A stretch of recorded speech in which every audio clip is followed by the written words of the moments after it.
Salutations la famille, salutations à ceux qui sont de passage et qui sont en quête de vérité. C'est toujours par la manifestation de la grâce du Verbe de Loba, l'unique créateur, que nous allons aujourd'hui consulter.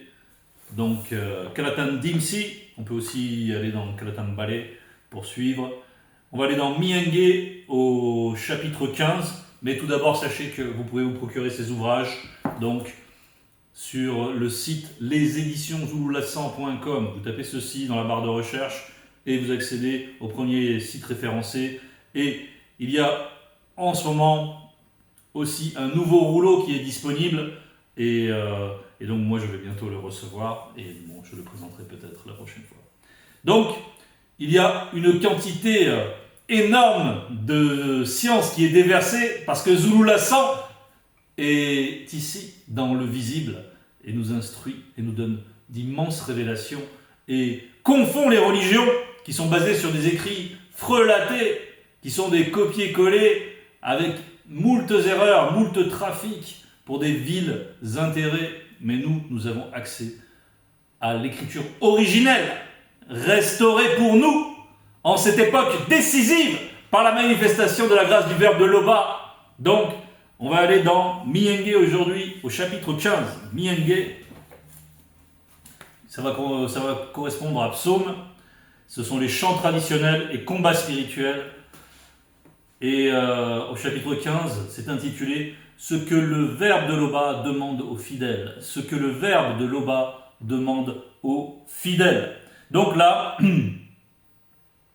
c'est grosso modo, c'est un contrat. Il y a une part à donner, il y a ce qui nous a été donné, parce que c'est le bas qui donne premièrement, et puis ensuite on demande une contrepartie, on demande quelque chose, parce que c'est donnant, parce que c'est la justice aussi qui est manifestée, et à travers l'appel qui nous est fait par la grâce, on est appelé à faire des choses, à se laisser guider par le Verbe pour être un avec lui, pour être dans l'intimité avec lui, et donc pour devenir véritablement fidèle. Fidèle, donc, relativement à l'alliance. C'est une alliance. Lorsqu'il y a une alliance, il y a un engagement réciproque. Le Verbe est fidèle. Le Verbe est fidèle, quelles que soient nos errances, pourvu que nous, on ne nourrisse pas l'intention de s'éloigner de lui. Eh bien, lui, il est toujours là. Et il nous renouvelle, et il nous porte. Nous le savons, frères et sœurs, nous le vivons. C'est la vérité, ce que nous vivons, contrairement à toutes ces religions où ils se singent les uns les autres, où ils sont réunis pour la gloire des hommes, où ils pratiquent des choses qu'ils ne comprennent même pas, où ils ont des rites qui servent à masquer la misère spirituelle dans laquelle ils se trouvent. Alors, ils font tous comme les uns comme les autres, sans trop savoir pourquoi. Et puis ils se disent que, moyennant cette croyance en des choses vaines, eh bien, ils vont quand même pouvoir, ils vont se consoler les uns les autres et accepter que, de toute façon, c'est pas grave si je fais n'importe quoi parce que Jésus va me sauver. Nous, ce n'est pas ainsi. Nous, c'est l'union avec le Verbe de Loba que nous recherchons véritablement. Et même si nous progressons difficilement, et même s'il y a des embûches, nous nous relevons et nous allons toujours de l'avant. Nous restons rivés vers le but et nous restons sur le chemin de la repentance et de la sanctification. Et nous gravissons et nous cherchons à gravir et à nous réaliser dans le Verbe pour devenir réellement qui nous sommes, pour apprendre à nous connaître réellement, c'est-à-dire selon notre moi divin. Bien. Donc, voilà ce que le Verbe de Loba demande. Psaume, donc, écrit par moi, Tondo. Tondo, c'est ce grand roi que les gens appellent David dans les Bibles falsifiées, et qui veut dire aimer. Tondo. 2 points. Non, 1 point. Ô Loba, point d'exclamation. Qui séjournera à la représentation de la manifestation de ton Verbe? Qui demeurera parmi les initiés? Qui séjournera à la représentation de la manifestation de ton Verbe? Ah. Donc cette représentation, là, on va l'évoquer, on va aller dans dans ce livre-ci, c'est Kata Dubissé, le livre d'Enoch.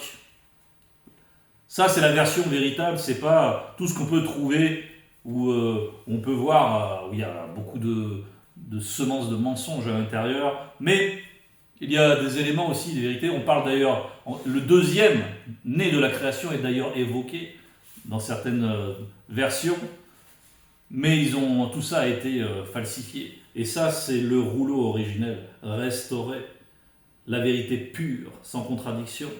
Et donc nous allons évoquer justement donc cette représentation de la manifestation de ton Verbe.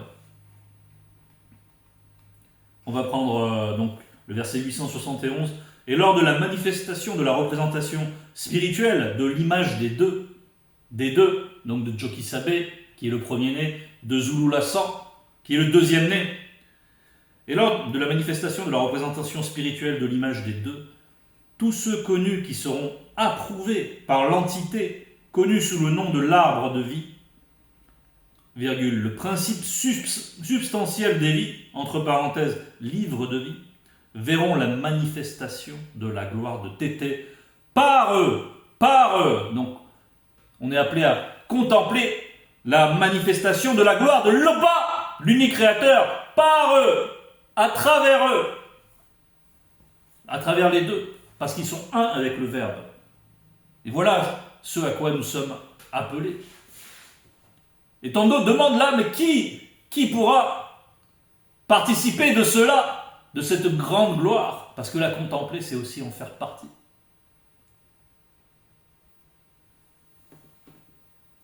Qui demeurera parmi les initiés? Les initiés, c'est les élus. Donc, nous sommes des graciés, des non-initiés graciés, et nous cheminons pour devenir des initiés. Celui connu qui marche dans l'intégrité sous le regard perçant de l'entité de l'intégrité, qui pratique la justice sous le regard perçant de l'entité de justice, et qui dit la vérité selon son esprit par le Verbe. Et qui dit la vérité selon son esprit par le Verbe. Donc là, on nous parle ici de l'intégrité. L'intégrité, c'est ce qui est entier.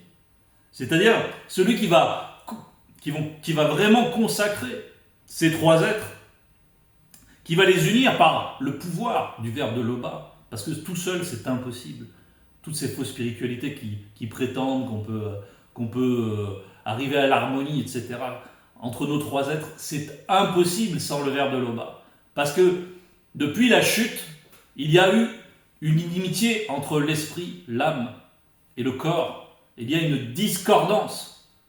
Et ce qui peut restaurer cela, c'est uniquement l'entremise de la grâce apportée par le Verbe de Loba. Donc, mais avec cette grâce, nous devons aussi disposer toutes nos volontés pour réformer nos voies, pour accepter l'alliance. Et qu'est-ce que c'est accepter l'alliance? C'est accepter les lois. Et qu'est-ce que ça veut dire accepter? C'est adhérer avec la foi. Et qu'est-ce que produit cette adhésion? La foi, c'est aussi l'agir. Donc ça va aussi concerner le réglage de toutes nos œuvres, mais aussi de nos paroles, de tout ce qui émane de nous, de tous les fruits que nous pouvons présenter. Et tout cela doit être conforme à la vérité, dans l'intégrité. Donc c'est être à nouveau un, en union avec le Verbe.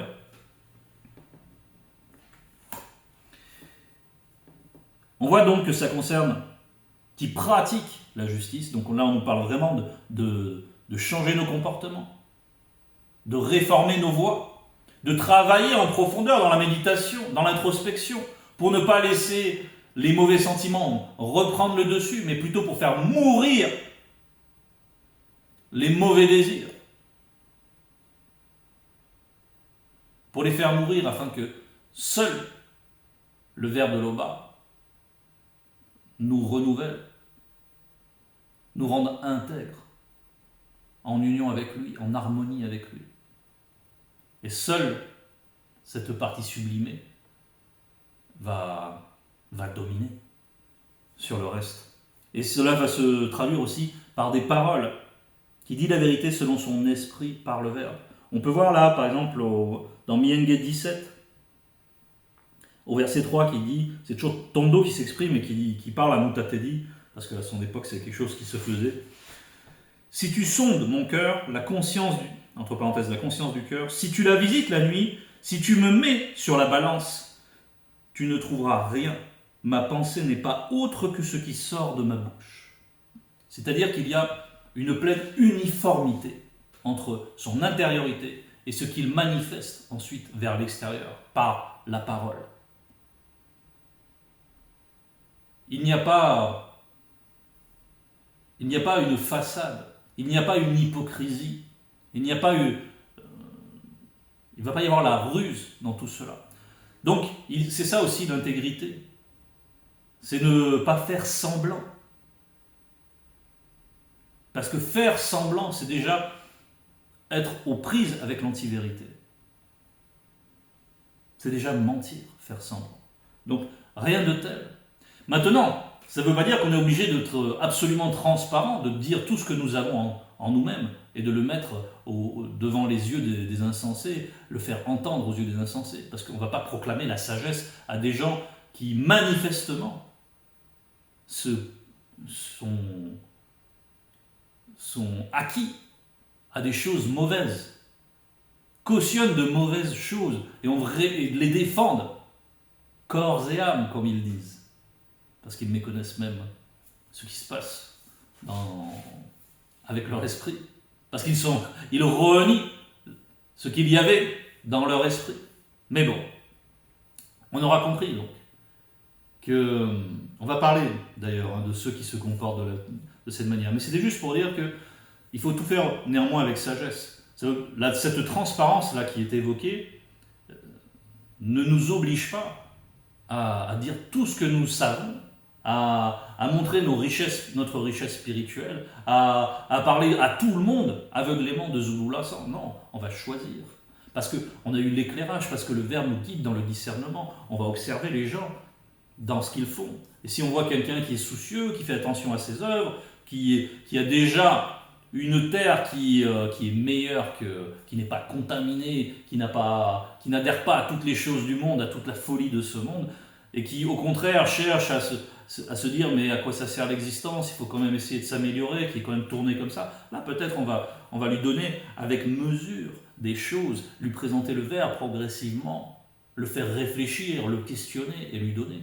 Mais on fera ça, mais on ne va pas faire ça avec tout le monde. Si quelqu'un te dit oh, l'homosexualité c'est merveilleux, etc., il faut que tout le monde soutienne la cause des LGBT, etc. Bon, il y a quelqu'un qui a complètement adhéré à ça, qu'est-ce que tu vas lui parler de la spiritualité? Il va te mépriser immédiatement, parce qu'il sait ce qu'il y a derrière, parce qu'il sait la condamnation qu'il y a derrière. Donc il va... Si tu lui présentes des choses saintes, bien sûr, il va te haïr, il va te cibler après. Et après, il peut te prendre en haine. Et pourquoi aller au-devant de ses problèmes? Non, la sagesse fait qu'on ne va pas lui montrer notre intériorité. On ne va pas lui montrer, n'est-ce pas? Bon.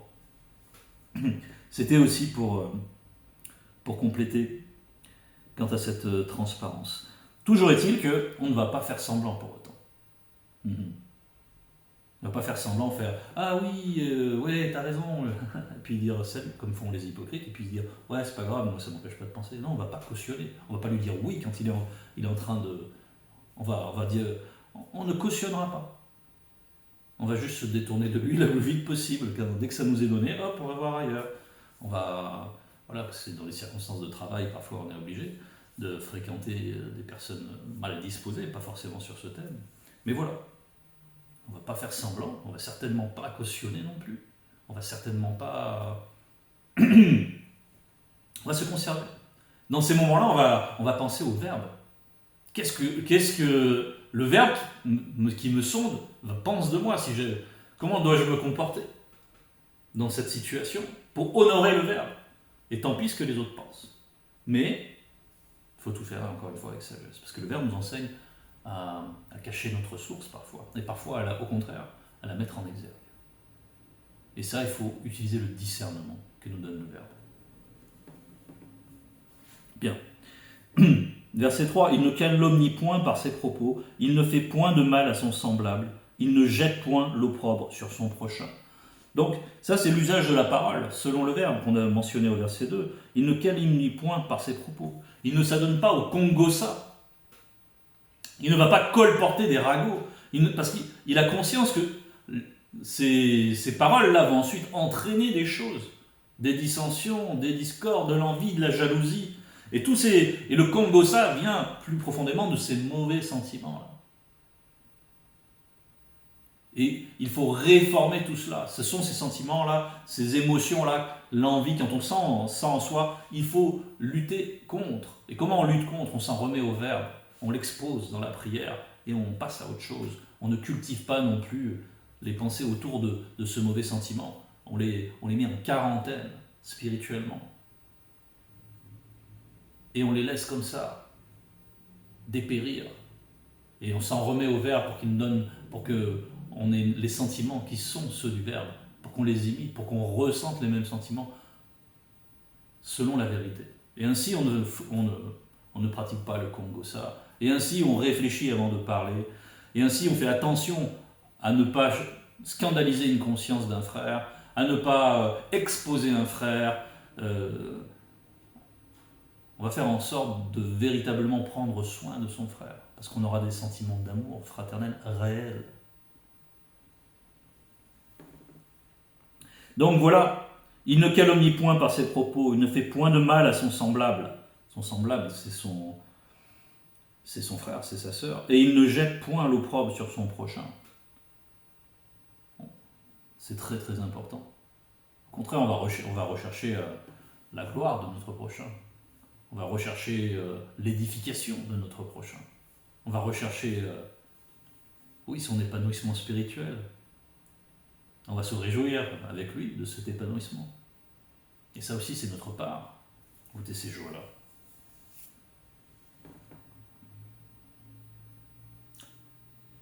Il regarde avec dédain celui qui est méprisable, mais il honore ceux connus qui craignent l'aubin de la crainte du respect qui lui est dû. Il ne se rétracte point s'il fait un serment à son préjudice. Donc on va prendre la première partie. Il regarde avec dédain celui qui est méprisable, mais il honore ceux connus qui craignent l'aubin de la crainte de respect qui lui est dû. Donc, quelqu'un viendrait ici et me dit non, mais c'est quoi le dédain? Mais le dédain, il y en a qui pourraient comprendre que être dédaigneux, généralement c'est assez péjoratif quand on dit quelqu'un qu'il est dédaigneux. Mais le dédain impliqué à quelque chose de mauvais, en fait, c'est normal. Déjà, il est dans la position d'un homme spirituel, Tondo. Il est un initié. Il a donc un discernement particulier parce qu'il est un homme spirituel déjà suffisamment accompli pour juger de tout. Pour juger de tout. Parce qu'il est dit que l'homme spirituel juge de tout. N'est-ce pas? Donc il est déjà dans cette posture. Nous-mêmes, on nous donne du discernement en tant que non-initié gracié. On est appelé à grandir dans le discernement. Mais là, donc, il regarde avec dédain celui qui est méprisable, mais il honore ceux connus qui craignent l'aubin de la crainte du respect qui lui est dû. On va prendre Bialabamounia, chapitre 8, verset 13. Pour mieux comprendre donc ce dédain appliqué à celui qui est méprisable. La crainte du respect qui est due à Tété, c'est la haine de l'antivérité. C'est la haine de l'antivérité. Donc, on nous dit ici que la crainte du respect qui est due à l'Oba, c'est le rejet de tout ce qui n'est pas compris dans la vérité, au sens d'agréer, au sens de lui appartenir. Donc c'est le rejet de tout ce qui n'appartient pas au verbe de l'Oba. N'est-ce pas? Donc quand quelqu'un va manifester son adhésion à quelque chose de mauvais devant nous, comme ça, mais on ne va pas considérer cette personne, on ne va pas lui accorder de la considération, on ne va pas applaudir à ses discours qui ne sont que folie. Non. Non. C'est normal d'avoir du dédain pour les mauvaises choses. Et ensuite, il est dit, l'arrogance et l'orgueil, la voie du mal, et la bouche perverse, voilà ce que je désapprouve. L'arrogance et l'orgueil. Donc le dédain, là, qui est appliqué, n'a rien à voir avec une position orgueilleuse. C'est certes une position dominante, parce que l'homme spirituel, il domine sur ces choses-là. Donc il voit ces choses-là de haut, et il ne veut pas être atteint par ça. Il a du dédain pour cette boue-là, qui est manifestée là. Il ne veut pas se laisser entacher par ça. Il veut conserver son intégrité par rapport à cela. Il s'isole de cela. Il prend soin de ne rien avoir avec le péché. Il se préserve de cela. C'est normal de regarder ça avec une hauteur dédaigneuse. Parce qu'on ne s'identifie pas à cela. On s'identifie dans le Verbe, selon notre moi divin, selon qui nous sommes en vérité. Donc c'est normal de ne pas vouloir se mêler à cela. Et c'est ça le dédain. Et ce n'est pas l'arrogance. Ce dédain-là n'est pas fait d'arrogance, comme ce verset-là dans Galamamunia 8, verset 13, nous le précise, qui oppose l'arrogance, justement. L'arrogance et l'orgueil, c'est la voie du mal. L'arrogance et l'orgueil. Donc on voit ceux qui marchent avec arrogance. Ils suscitent justement une envie de les corriger, de faire en sorte qu'ils soient humiliés. C'est d'ailleurs ce que fait Muniba Beko qui s'est dit. Il humilie les orgueilleux. Donc si on est en résonance avec le spirituel, mais c'est normal d'avoir les sentiments du spirituel. C'est normal de ressentir ce que ressent Muniba Beko qui s'est dit lorsqu'il voit les orgueilleux qui se glorifient de leur tyrannie, de leurs mauvaises œuvres, de comment ils excroquent, comment ils exploitent. Mais c'est normal de mépriser cela. Bon, il ne faut pas avoir de scrupules à cela. Donc, c'est normal de vouloir voir la justice se manifester à l'égard des méchants. C'est normal, c'est le désir, c'est normal. Si on aime la justice, on veut ça. On veut que les méchants soient saisis, qu'ils soient empêchés de nuire, et qu'ils soient châtiés pour leurs mauvaises œuvres. N'est-ce pas ce que va faire le Verbe de loi? Alors c'est normal de le désirer. Voilà, et ça c'est le discernement.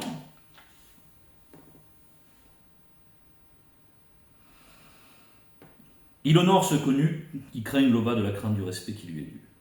Donc, il ne se rétracte point s'il fait un serment à son préjudice. C'est-à-dire que sa parole a une valeur. Lorsqu'il va s'engager, lorsqu'il a dit oui, il ne va pas dire non ensuite. Il s'est engagé envers un de ses frères, il ne va pas se dédire ensuite et dire ah ben non, finalement je ne vais pas faire ce que je t'avais dit. Ah non. Un initié n'agit pas ainsi. Un initié n'agit pas ainsi. Parce que quand tu as dit oui à ton frère, bah tu lui as donné l'espoir et même une assurance dans quelque chose. Puis au moment où il en a besoin, tu lui enlèves ça. Et est-ce que tu représentes vraiment le Verbe quand tu fais ça? Parce que le Verbe, en tout cas, n'agit pas comme ça vis-à-vis de nous. Le Verbe est fidèle.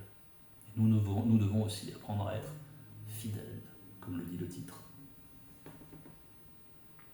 Il donne de l'argent aux initiés, il ne le prête pas.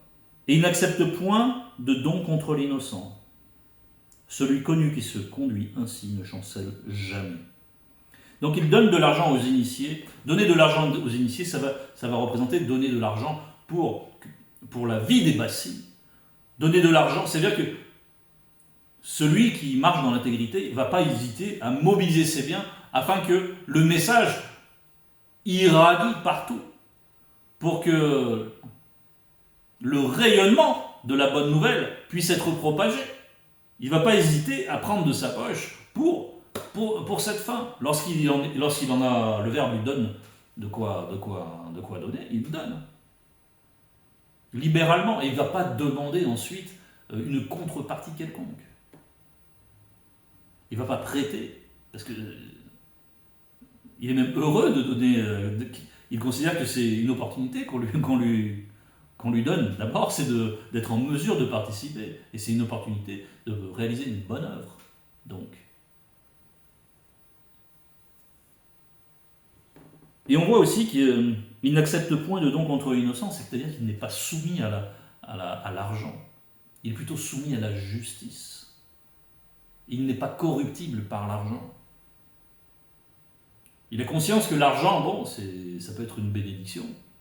Ça peut être aussi une malédiction pour celui qui ne sait pas s'en servir. pour l'insensé.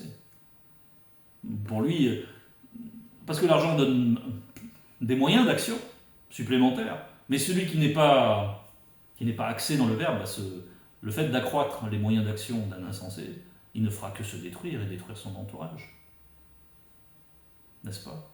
Et nous qui avons, si on reçoit cette bénédiction financière, eh bien, on a l'occasion au contraire de faire tout le contraire, d'agir, de mettre à contribution de nos biens pour que le message aille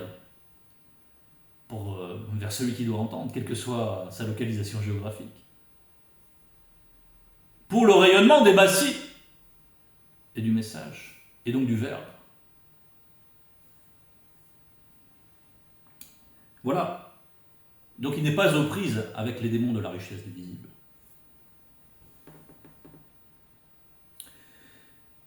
Et il peut manifester la libéralité, la générosité. Et ensuite il est dit, celui connu qui se conduit ainsi ne chancelle jamais.